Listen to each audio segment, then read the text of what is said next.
The hunting school and tradition of every stalker in Europe evolves around the roe deer. In this two-part series, we will go through all the tips and strategies to hunt efficiently roe bucks with a bow and arrow, while going through some of the highlights of the last 7 seasons.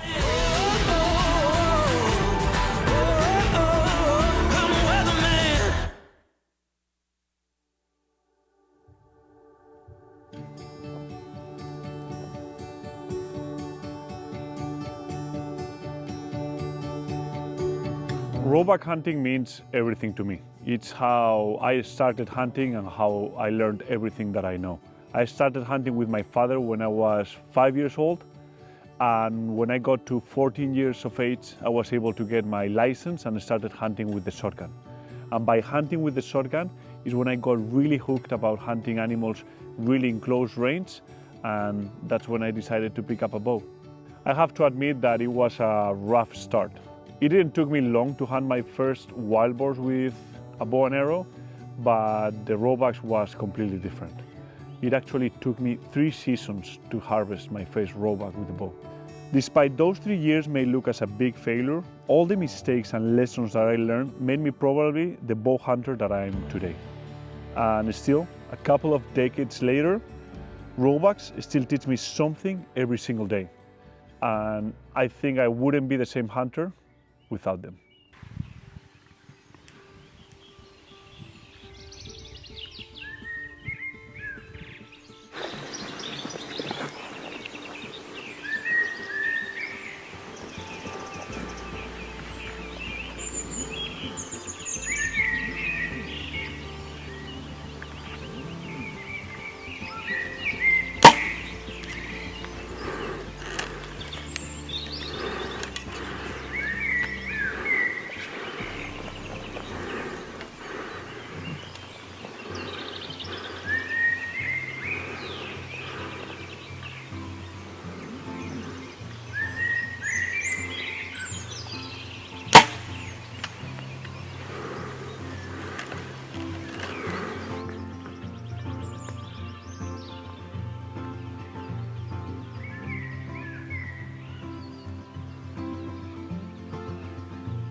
I have been bow hunting roe bucks for over 20 years, and after all these years, I think one of the key things to be successful is to adapt our techniques, our strategies, our tactics to the different times of the year. Roe deer behavior changes a lot as the season progresses, and so should we.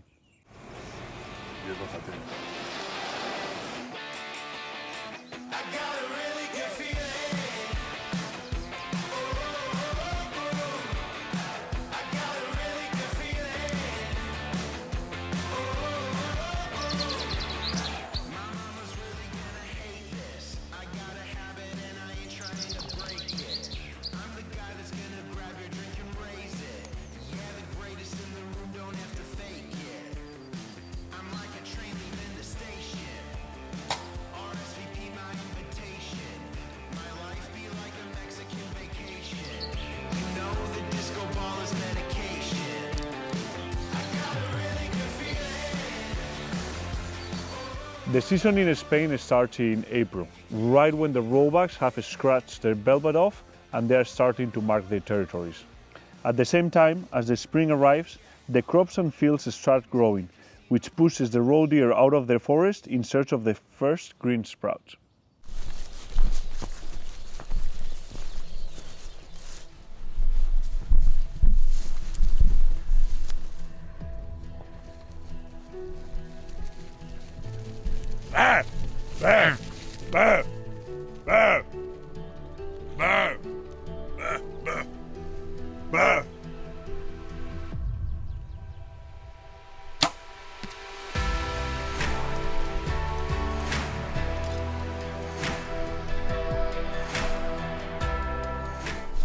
There's blood here.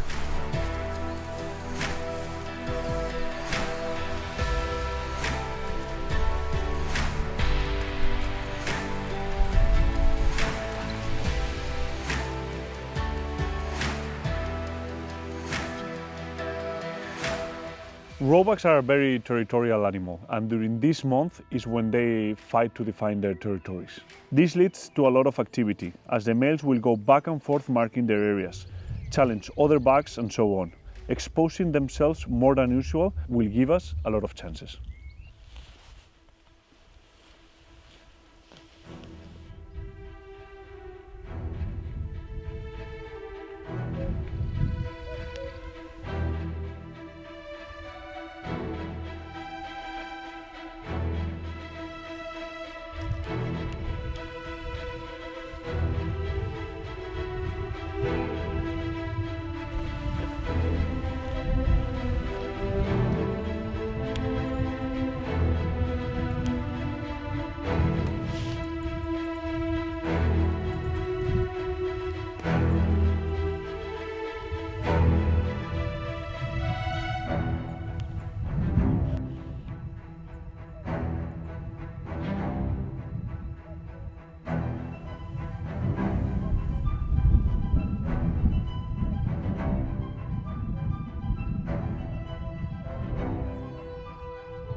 Pasada de corzo. Bueno, que tire. Check the shot. Perfect. ¡Ah, qué corzo más bonito, chaval!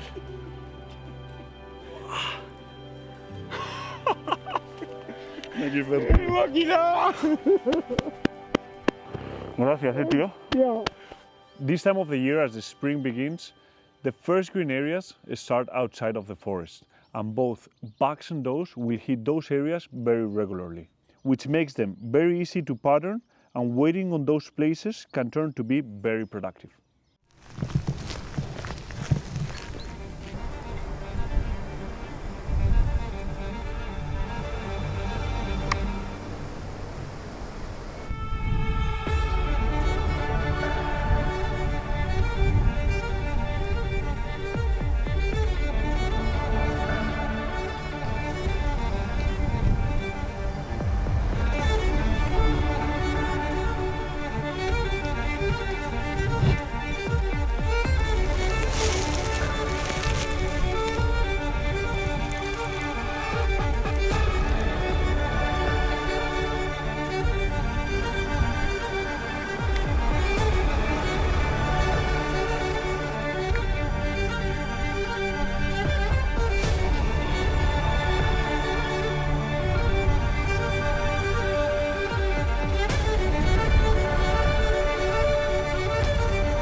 May arrives and the food sources change.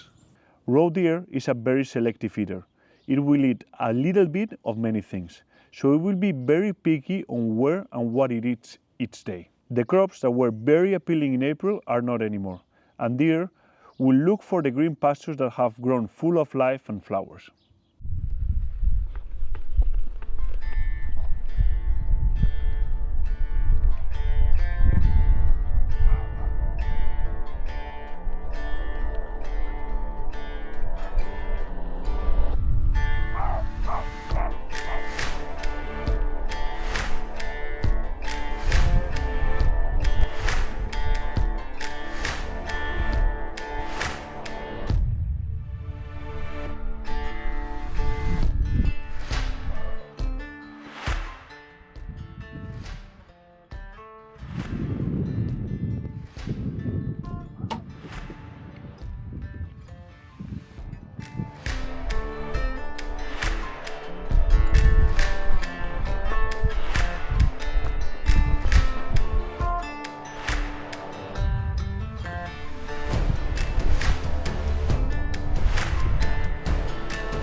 very unique fact about roe deer is the embryonic diapause, or also the delayed implantation.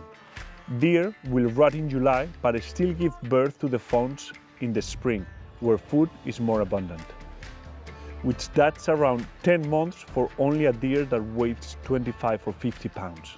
With the delayed implantation, what they are able to do is freeze the growth of the embryo for 5 months, and that's the whole reason why the roe deer, it's the only deer species which will have antlers during the spring.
During this period, roe deer can actually be very hard to find because the does will retire to give birth to their fawns. As a protective measure, and since fawns require 8 weeks to be able to follow their mother, fawns will remain alone in the tall grass without moving, and the mother will only visit them for milking.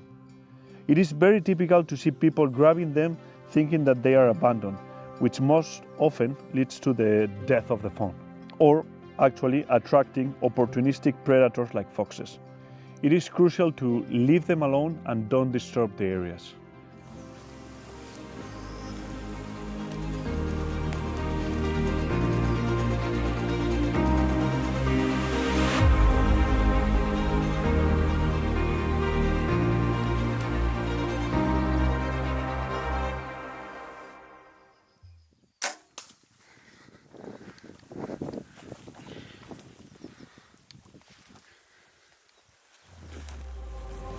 There it is.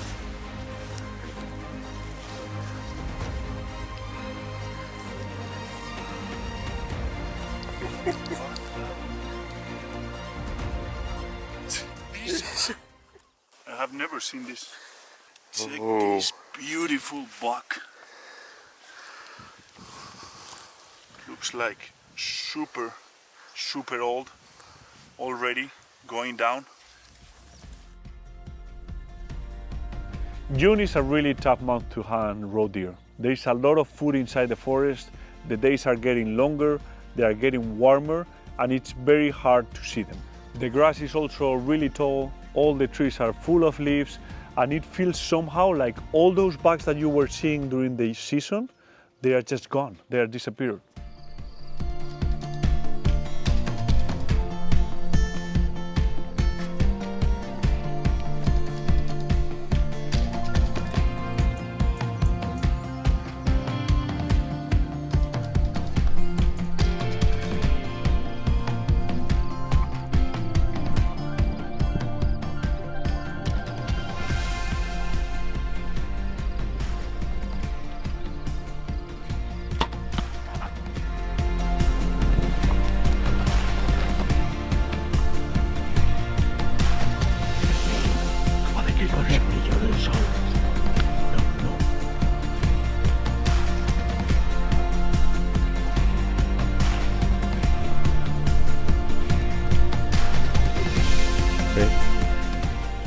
Muy bien, Racho. Pues se nos quedó a 10 metros de donde le vimos, ¿eh?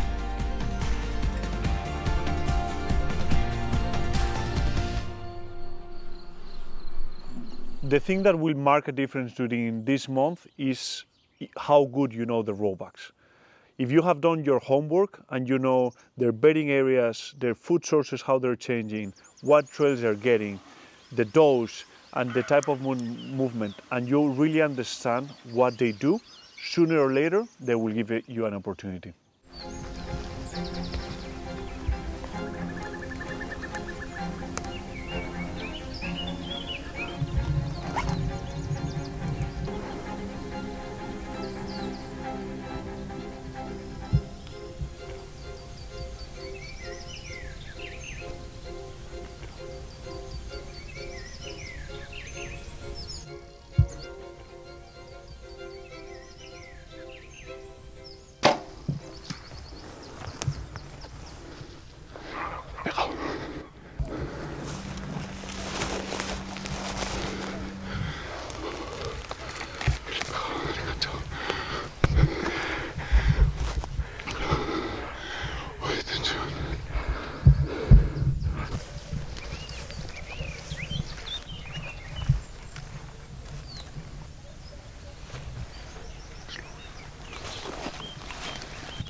It's a beautiful buck. Check the face.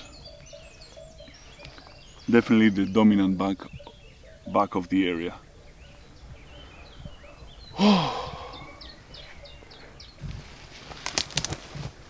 Bow hunting has a lot of detractors here in Europe, and actually in several countries of Europe, bow hunting it's illegal.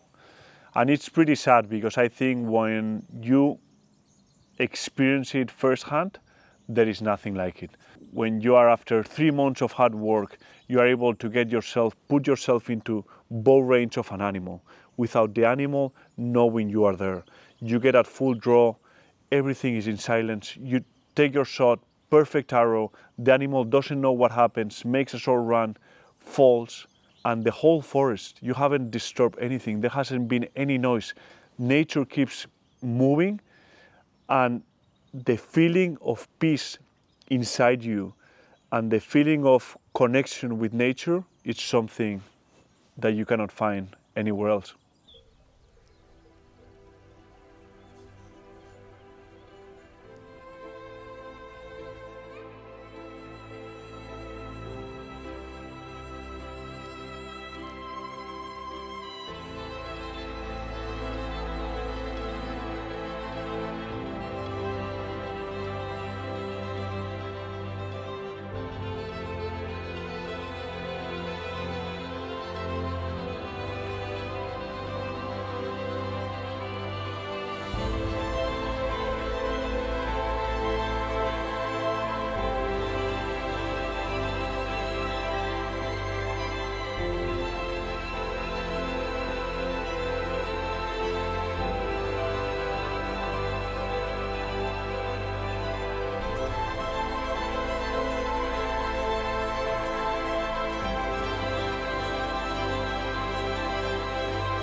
¡Qué espectáculo, Fernandito!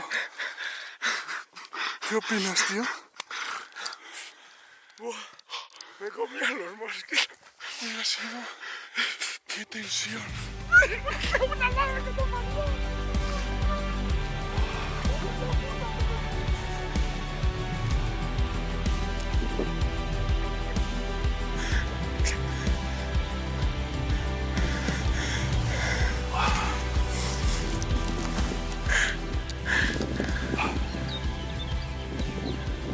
What a beautiful, precioso. After so much time, and probably the most beautiful roebuck, not the biggest, but the most beautiful roebuck I have ever hunted. And can be thankful enough for all the good times he has provided, That's pretty awesome. That's bow hunting right there. No matter how much you think you know about roe deer, they will always find a way to surprise you. Bow hunting during the spring will provide lots of lessons and many unforgettable memories, but stay tuned as the season isn't over yet. The rut is coming, and on the second part of this series, we'll go through all the tips and tactics of calling roe deer.